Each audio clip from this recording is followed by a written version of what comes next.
Alcohol is often cited as the main muse of the writer. From Kingsley Amis to Dylan Thomas, pen monkeys have literally been drunk on words. Alcohol would also be influential on Geoffrey Trease, the prolific author of 113 books, who finally called it a day at 88. But don't get excited. He wasn't a literary lush who got into Bukowski and brawls. His parents ran a family wine and spirit shop at No. 1 Castlegate, the narrow Georgian street leading up to the castle, just a few doors away from a surgical appliance firm where D.H. Lawrence did a brief stint as a clerk. It's now called Weavers, and if you're very nice, they might just show you around the rooms that would kickstart the career of one of Nottingham's most prolific, yet least celebrated writers.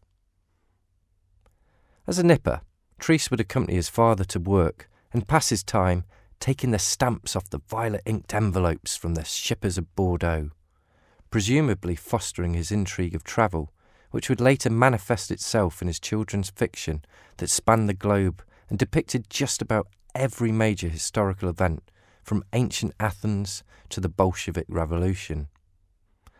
The family business also gave him access to paper, then an expensive commodity, in the form of a desk diary usually used to record exports. It was here he recorded his first stories. Trease grew up in 3 houses in Nottingham, but the family home at 142 Portland Road, a tall semi close to the Arboretum, would have a profound effect on his imagination. The surrounding roads were named after the likes of Cromwell, Raleigh, Chaucer and Shakespeare, a constant reminder of the men who had defined history and culture. As World War I drew to a close in 1918, the 9-year-old Trease was reminded that the glory of great men came with brutal consequences.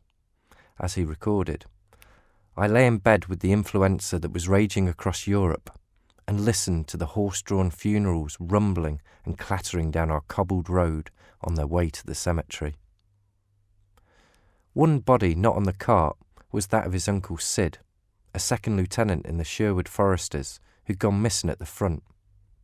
Trease's grandma was so distraught at his disappearance that she refused to allow his name to appear on the school war memorial in the hope that one day he would turn up. All they ever found was his helmet. The mental seeds were slowly being sown for a writer who would later prioritise human feelings above national interests in his depictions of conflict. Trease did well at school and won an honorary foundation scholarship to Nottingham High School. The school's boys' library gave access to a treasure trove of adventure stories, introducing the likes of Sir Arthur Conan Doyle and Jules Verne. This was important as his father had banned visits to the public library because he believed it was infested with noxious germs. Early on, Trease demonstrated a flair for business as well as creativity when he started a school magazine. Issues were loaned out at a penny a night. When he won the Junior Sir Thomas White Scholarship, awarded to boys under 13 already in the school, he persuaded his father to buy him a typewriter. That was as heavy as a piece of artillery. Now he could up his output and publish a school paper for private circulation. Ka-ching. His first paid commission came at 13, when he sold an article to a popular boys' weekly for half a guinea. Soon afterwards, he'd had a poetry collection accepted for publication, albeit by a dubious company who insisted on the author coughing up half of the printing costs. Trease excelled at the high school and was a regular winner of prizes, the profits of which went on books. In 1924, he purchased a copy of Roget's The Thesaurus, having read that every serious writer should have one on his desk. He won a scholarship to Oxford to study classics and looked destined for a comfortable career in academia, but dropped out after his first year in 1929. "I was bored to death with this musty scholarship, this wearisome gibberish concocted by the pedants. 1 year of Oxford, at its driest, unrelieved by one flash of inspiration, humour or understanding from any don concerned with me, had suffocated the enthusiasm with which I had gone up from school. I told myself, if I went on like this for another 3 years, I should hate the classics, for the rest of my life. He swapped Oxford for the slums of East End of London, working at a settlement which, for an aspiring writer anxious to study human nature, was a living laboratory. The settlement was run by the Leicester sisters, one of whom was a personal friend of Gandhi. Muriel Leicester lived by Gandhi's philosophy that one must approach the poor with the mind of the poor, and this informed her approach to community service. Consequently, the most important task Trease was given was keeping the building clean and tidy. A lot of the people coming into the building in the evening had laboured hard that day, and so it was felt they were more likely to listen and respect those with equally dirty hands. Aside from cleaning and stoking fires, Trease ran library supervision sessions, as well as escorting masses of children to theatre productions. For these services, that seemed to straddle everything from cleaner to youth worker, he was paid board and lodgings and 7 shillings a week.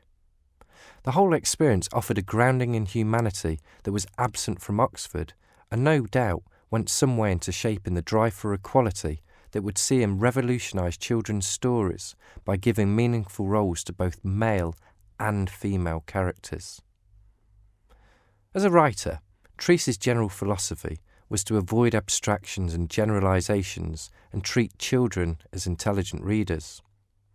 Up to 1945, it was an unacknowledged preconception that children lacked experience. Historical accuracy was fundamental to this principle, but not to the extent that this suffocated the enjoyment of a good story. As Margaret Meek has noted, a familiar theme in Trease's work is the way that men will defend their homes and the places they have built their roots, which is the basis for just about every historical story, from the Civil War to the French Revolution. Trease was ahead of his time in recognising that the stories we tell children will have an impact on how they view the world as an adult, particularly the jingoism that presented all war as glorious and the superiority of the visitors. Therefore, he offered more complex portrayals of people and communities. In Mist over Althene, we see how the divisions created by the Roman Empire live on long after the conquerors have left. They had taken the empty shell which Rome had left them and filled it, not with a new city, but with a jumble of farms and cottages. Each lived inside his stockade, as though there were not friends and neighbours outside, but prowling wolves at the forest. Where the ground permitted, where the spade did not yield Roman concrete, tile or brick, the Englishman made a garden or an orchard.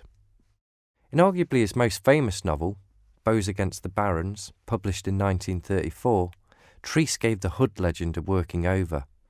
He was frustrated that Robin Hood is about the only proletarian hero our children are permitted to admire, yet even he is not allowed to remain an ordinary working man. He has to be really the Earl of Huntingdon. Trease set out to demonstrate that harsh winters left the likes of Robin Hood starving and frail, and that life wasn't always merry in the Emerald Forest. It would lead to George Orwell complimenting Trease as that creature we have long been needing, a light left-wing writer, rebellious but human, a sort of P.G. Wodehouse after A Course of Marx. As he developed his craft and became more aware of the responsibilities of a writer, Trease would renounce his earlier propagandist novels, such as Comrades for the Charter, published in 1934, and The Call to Arms, published the following year, arguing that a children's writer should have the same sort of professional ethic as a teacher. Whatever his personal beliefs, he mustn't use his position of professional advantage to press party politics on readers too immature to argue with him on fair terms. These principles would be cemented in Tales Out of School, published in 1949, the first wide-ranging survey of 20th century children's literature, which concluded that the best books confirm and extend the child's own experience. A good book, he wrote, uses language skillfully to entertain and represent reality, to stimulate the imagination, or to educate the emotions. The book, along with his others, will be instrumental in driving up literacy levels, encouraging reading, and bridging the gap between the comic and the classics.